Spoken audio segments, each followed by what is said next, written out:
Welcome to the deep dive. Today, we're cutting through the noise around consumer products. Our mission is to take the really subjective language from a testimonial for clean Nutra Para Defend drops Right. and analyze it strictly as a piece of marketing copy for you, the learner. Yeah, and this is such a good exercise in critical listening and, consumer transparency. We're really just examining how personal feelings get converted into persuasive product claims. Absolutely. And crucially, this is just educational commentary. We're analyzing consumer claims, the psychology of it all. It is absolutely not medical advice. Right, we're not instructing you to take or avoid any supplement. Not at all. Okay, so let's unpack this language. The review consciously frames the effect not as some harsh cleanse, but as a subtle shift. That's the key phrase. So what were the immediate, gentle changes the source described? The initial feeling was a stomach that felt a bit lighter after meals and less bloating. Pretty common claim. Yeah, and they also noted a brief initial adjustment, 1 or 2 extra bathroom trips, before it all transitioned to what they called a regular ease. And what's fascinating here is how they anchor expectations by emphasizing a gentle, steady rhythm instead of, a dramatic flush. The product kind of manages potential negative feedback before it even starts. That makes sense. But if we analyze that pattern, the initial adjustment followed by a calm ease, that's often just the body adapting to something new, or even just returning to a perceived baseline. So the marketing frames that return to baseline as the ultimate benefit. Exactly. It reframes normalcy as an improvement. That's a great point. So if the initial claims are all about digestive comfort, why does the testimonial pivot so strongly into mental and systemic feelings later on? Well, that's the next step, isn't it? The source reported feeling increased energy, a lifting of that sluggish cloud.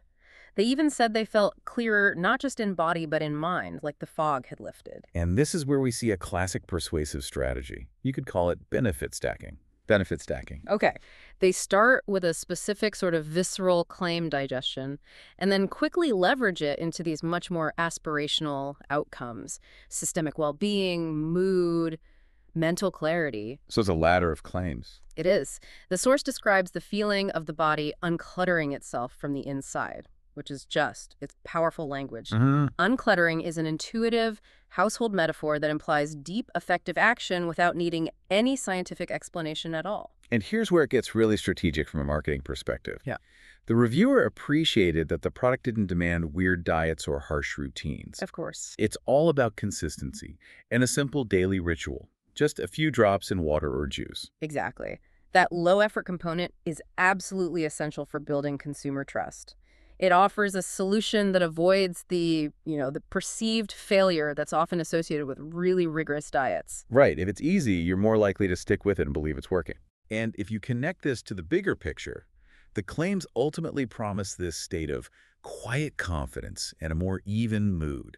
These are markers of well-being that are highly, highly susceptible to the psychological effect of expectation. So the placebo effect, basically. It's often referred to that way in the consumer sphere, yeah.